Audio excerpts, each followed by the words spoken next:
সিদ্ধ ডিমের খোসা ছাড়িয়ে একটা বক্সে ভরতেই রেবার শাশুড়ি পেছন থেকে বলল, এখনও রান্না হয়নি, তোমার শ্বশুর ভাত চাচ্ছে। রেবা বক্সটা নুনের কৌঠার পেছনে লুকিয়ে ওড়না দিয়ে মুখ মুছে ব্যস্ত ভঙ্গিতে তরকারির হাঁড়ির ঢাকনা খুলে বারবার কাঠি দিয়ে নেড়ে লবণ দেখছিল। বাম হাতে সিদ্ধ ডিমের খোসাগুলো মুঠো করে রেখেছে। রেবা জানে ওর শাশুড়ি এইটা দেখলে আজ দুপুরে আর ভাত খেতে হবে না কাউকে, চেঁচিয়ে ঘর মাথায় করবে। রেবা বলল, আম্মা আপনারা গোসল করে নেন, আমি ভাত বাড়ছি একটু পর, এই তো হয়ে গেল ডিম রান্না। রেবার শাশুড়ি এইদিক ওইদিক দেখে আস্তে করে চলে গেল। রেবা তাড়াতাড়ি ডিমের খোসাগুলো জানালা দিয়ে দূরে ফেলে দিল। তারপর একটা দীর্ঘশ্বাস ফেলল। রেবা সিদ্ধ ডিমটা করেছে তার ভাইয়ের জন্য, রেবার ভাই তানভীর। ওর বাসায় এসেছে এই মাস দুয়েক হলো। তানভীর ছোটবেলা থেকেই পড়াশোনায় ভীষণ ভালো, প্রথম ছাড়া দ্বিতীয় হয়নি কোনো দিন। গ্রামের স্কুলের ট্যালেন্ট পুলে বৃত্তি পেয়ে সবসময় গ্রামের নাম উজ্জ্বল করেছে। রেবার বাবা একটা সস্তা কারখানায় কম বেতনের চাকরি করে, তাও ঘরটা তাদের মায়ের দখলে। মা হাঁস মুরগি পালনে আর শাকসবজি চাষে পটু বলে পড়াশোনা চালিয়ে যেতে পেরেছে তানভীর আর বাকি ভাই বোন। সবার আশা তানভীর একদিন সবার ভাগ্য বদলে দেবে, কারণ সবাই জানে একটা হতদরিদ্র ঘর থেকে একটা ছেলে শিক্ষিত হয়ে চাকরি পেলে একটা পরিবার পুরোটাই উঠে আসবে, সমাজে স্থান পাবে। এ আশায় সবাই বুক বেঁধে রেখেছে। তানভীর কাউকে নিরাশ করেনি। বিসিএস এক্সামে একেবারে প্রিলি পাশ করেছে। রিটেন এক্সামে গিয়ে একবার আটকে গেল। গ্রামে বসে বই পড়ে প্রিলি পাশ করলেও রিটেনে পাশ করতে সারাক্ষণ লেগে থাকতে হবে আর ভালো গাইডলাইন লাগবে, সেটা সবাই বুঝে গিয়েছে। তাই আবার চেষ্টা করলো, আবার প্রিলি পাশ করলো, এখন রিটার্নের জন্য প্রিপারেশন নিচ্ছে। 6 বছর আগে রেবার বিয়ে হয়েছে শাওনের সাথে। শাওন একটা ফার্মেসিতে চাকরি করে, বেতন শহরের তুলনায় অতি নগণ্য।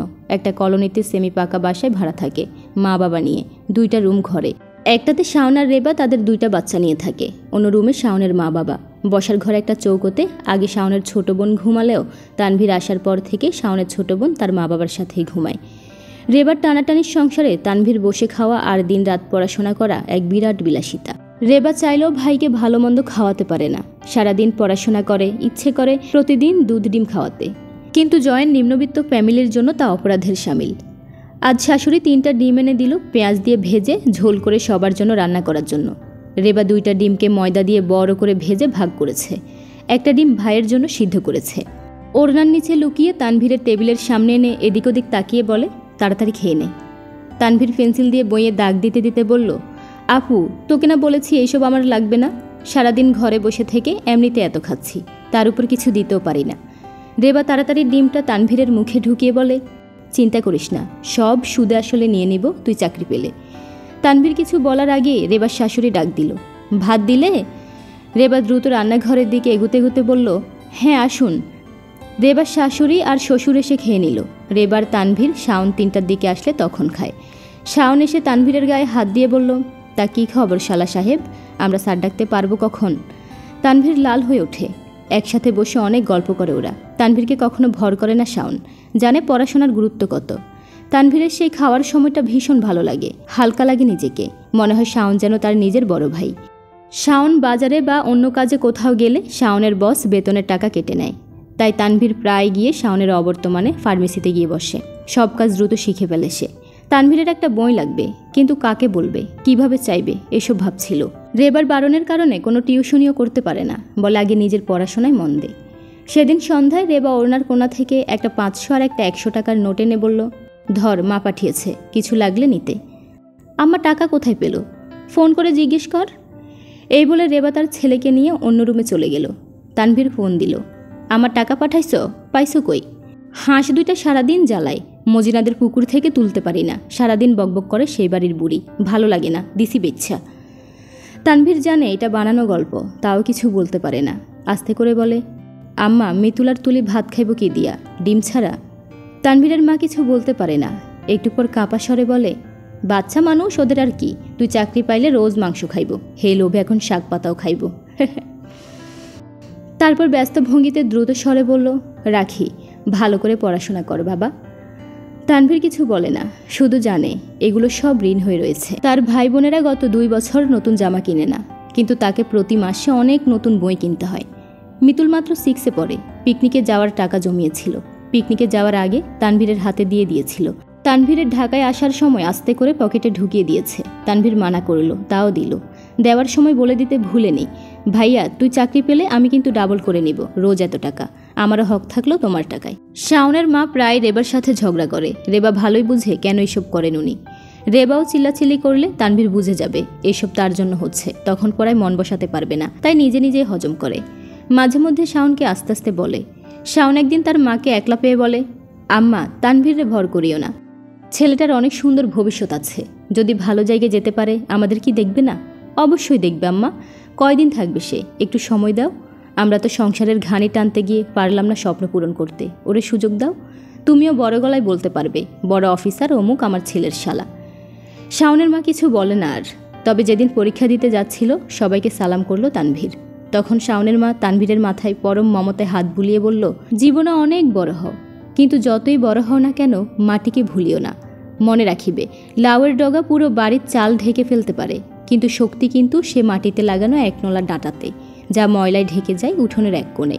মাটি ছাড়বে তো ঘরের চাল আর তোমায় থাকতে দিবে না। তানভীরকে বুক ভরে দোয়া করল। এত মানুষের আশা, ত্যাগ, ভরসা তানভীর ভাঙেনি। রিটার্ন ভাইবা সব পাশ করে ভালো পোস্টে চাকরি পেল। সবার সব যেন পূর্ণ হতে লাগলো। তানভীর মা বাবাকে শহরে নিয়ে এলো, ভাই বোনকে শহরের স্কুলে ভর্তি করালো। রেবার শাওনের নামে একটা ফার্মেসি হয়ে গেল। সবে যেন উইয়ের ডিবির মতো সব আধকাছাভাবে গড়ে উঠছিল। তানভীর চাইছিল আরও শক্ত করতে সব কিছু, কিন্তু যারা এতদিন তানভীরের পরিবারকে সমাজে গণ্যই নেয়নি, এখন সেসব চাচা মামাদের আনাগোনা বেড়ে গেল।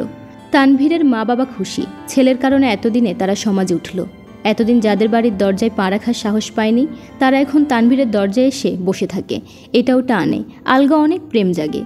কিন্তু এসব প্রেম মাথা ছাড়া দিয়ে উঠে যখন তানভীরকে বিয়ে করানোর জন্য সবাই উঠে পড়ে লাগে। তানভীরের মা চাইছে গ্রাম থেকে তাদের মতো সাধারণ ঘরের মেয়ে আনতে, কিন্তু সবার চক্ষু ছানা বড়া। ছেলের এত বড় ক্ষতি চাইছো তোমরা? যে সমাজে তোমরা থেকেছ সেটা এই সমাজ না। তাল মিলিয়ে চলতে গেলে নিচের দিকে না উপরের দিকে উঠতে হবে, না হলে ছেলে চলবে কি করে? ছেলেকে সমাজে আরেক পায়ে এগোতে গেলে আরেক বড় ব্যক্তির সাথে সম্পর্ক করতে হবে। সবাই সায় দিল। তাও একটা কথা, তানভীর কাজ নিয়ে ব্যস্ত। রেবাকে আর শাওনকে এই দায়িত্ব দিয়ে দিল। শাওনকে সবাই এতদিন যে সম্মান দিত, এখন আরও তার বেশি দেওয়া হয়। শাওনের আর রেবার কথাই শেষ কথা, কারণ কচু পাতার সংসারটা তারাই শক্ত হাতে এতদিন আগলে ধরেছিল। সবার পছন্দ মতো বিশাল ঘরের আরেক সম্মানীয় ব্যক্তির মেয়ে রিয়ার সাথে তানভীরের বিয়ে হলো। তারা বিয়েতে তানভীরকে এত সম্মান করেছে, সবার মন ভরে গেল। তানভীর চাইল না কিছুই, কিন্তু তারা মেয়ের জন্যই এত কষ্ট করেছে, তাই দামি আসবাব, টিভি, ফ্রিজ, এসিতে ভরিয়ে দিল ঘর। এত ভালো একটা ছেলে পেল, এসব তো হয়তো স্বাভাবিক সবার জন্য, কিন্তু রেবার মোটো পছন্দ না এত দামি জিনিস নেওয়াটা। বলল, আম্মা, একদিন এই ঘরে মানুষ নয় গাছ কথা বলবে। প্রথম বছর দুয়েক সব ঠিকঠাক চলল, কিন্তু এরপর রিয়ার স্বভাব, আচার আচরণ সবটাতে কেমন তাচ্ছিল্য ভাব। তানভীরের সব কিছুতেই কন্ট্রোল। সবাইকে কেন তানভীরকেই দেখতে হবে, সবার জন্য কেন টাকা খরচ করবে, এইসব নিয়ে দিনরাত কানের কাছে ঘ্যান ঘ্যান করত। তানভীরের যখন কোনো প্রতিক্রিয়া পায় না, তখন বাইরে বলা শুরু করলো। তানভীর প্রথম প্রতিবাদ করত, কিন্তু রিয়া ভয় দেখাতো মিথ্যা মামলার, নির্যাতনের মাধ্যমে সবাইকে জেলে ভরবে, সুইসাইড করার, সারাক্ষণ খিটখিট করত। তানভীর মেনে না নিলেও নিজেই সব সামলানোর চেষ্টা করত। মা বাবার কোনো ডাক্তার দেখাতে হলে নিজেই গিয়ে করিয়ে আনত। ভাই বোনের হাত খরচ চাওয়ার আগেই দিয়ে দিত। রেবাকে আর শাওনকে মাঝে মধ্যে টাকা দেওয়া সব যেন ধীরে ধীরে চুপিসারে হতে লাগলো, যেন তার নিজের টাকা সে নিজে চুরি করেছে তার আপনজনদের দিতে। কিন্তু রিয়া হাত পা ছাড়া টাকা খরচ করত।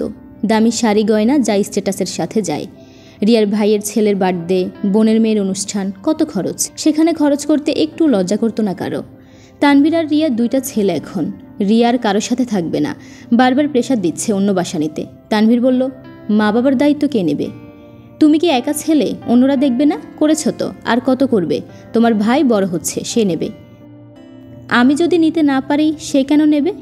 রিয়া আমাকে আজকের আমিকে বানানোর জন্য তারা কি করেছে তুমি দেখোনি, তাই তোমার যা দরকার তোমাকে দিচ্ছি আমি, আমাকে আমার দায়িত্ব পালন করতে দাও।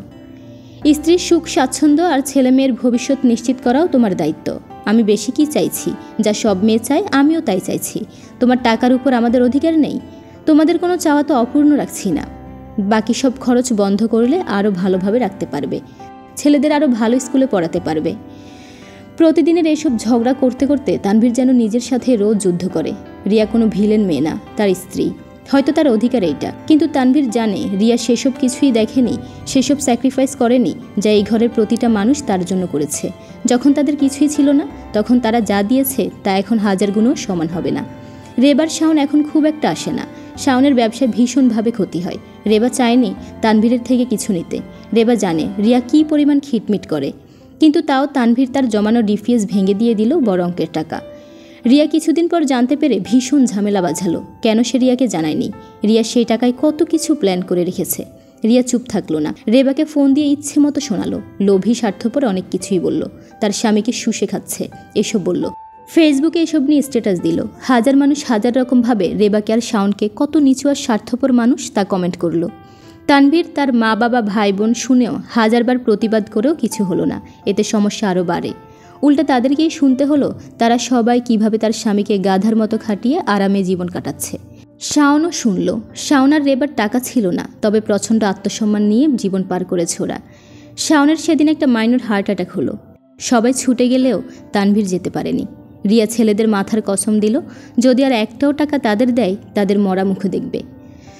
তানভীর বারান্দায় বসে বসে সিগারেট খেলো আর ভাবতে লাগলো সব কতটা কষ্ট করে সে পড়াশোনা করেছে। খাতার পাতা নষ্ট না হওয়ার জন্য কত ছোট করে অঙ্ক করত। একটা বইয়ের জন্য বন্ধুদের বাড়ির কাজ করে দিত রাত জেগে। ভোরে ছুটত বাবার সাথে, মায়ের সাথে তপ্ত দুপুরে বিলে খেতে কাজ করত। এ জীবনে সফলতার জন্য হাজারো যুদ্ধ মানুষ করতে রাজি ছিল।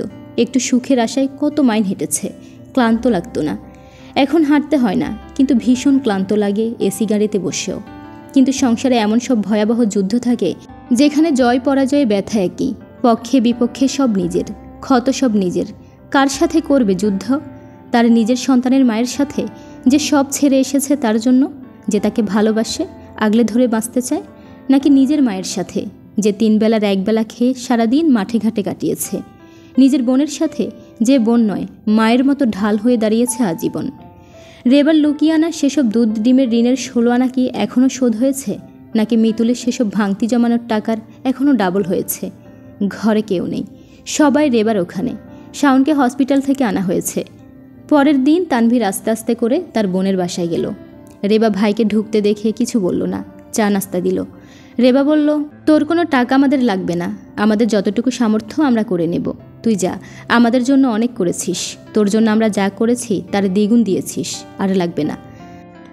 তানভীর ক্লান্ত চোখে তাকালো, বলল, কোথায় কি করলাম? রান্নাঘর থেকে ভয়ে ভয়ে এনে আমার মুখে ঢুকিয়ে দেওয়া সে সিদ্ধ ডিমের দামই এখনও শোধ হলো না তোর, আর বাকি সব তো অনেক দেরি।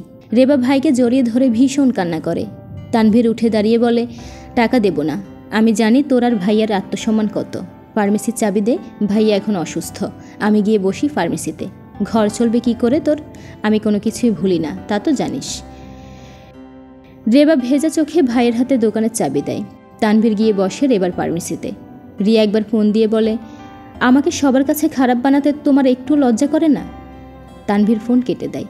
ওষুধের বক্সগুলোতে হাত লাগাতে লাগাতে তানভীর অনুভব করল বুক থেকে বিশাল এক বরফের পাথর যেন আগুনের তাপে গলে যাচ্ছে। তার বুকটা হালকা হয়ে উঠেছে, ঠিক যেমনটা লাগতো যখন 3টায় শাওন খেতে গেলে রেবা, তানভীর আর শাওন খেতে খেতে যে গল্প হাসিতে মেতে ওঠার পর বুকে যে সুখানুভূতি হতো, তেমন লাগছে। আজ বুঝল, লুকিয়ানা সিদ্ধ ডিমের ভালোবাসায় ফিরতি লুকিয়ে দেওয়া ভালোবাসাতে পূর্ণ হয়, টাকাতে নয়। অনেকে হয়তো গোড়া ছিঁড়ে উপরে উঠে যায়, তারা বাইরে থেকে ভীষণ খুশি দেখালেও আসলেই কি ভালো থাকে জানা নেই তানভীরের মতো কিছু সংগ্রামী মেধাবী নিজেকে ক্ষত করতে করতে মধ্যবয়সে এসে নিজের আত্মীয়ের কাছে এমন ভুলে যাওয়া তানভীরে পরিণত হয়। ছেলে মেয়ে স্ত্রীর কাছে বোকালোকে পরিণত হয়, আর নিজের কাছে নিষ্ঠুপ তানভীরে পরিণত হয়। কারণ কেউ কেউ তারা লাউয়ের ডগার মতো ঘরের চাল ছেয়ে ফেললেও গোড়া উপড়ে ফেলতে ভয় পায়। কারণ তারা জানে গোড়ায় আষ্টে পৃষ্ঠে থাকা ময়লার স্তূপটাই তার পরিচয়, তার অস্তিত্ব, তার গোড়া, তার নারীর টান, মায়ার টান, সেটা ছাড়া সে বিলীন।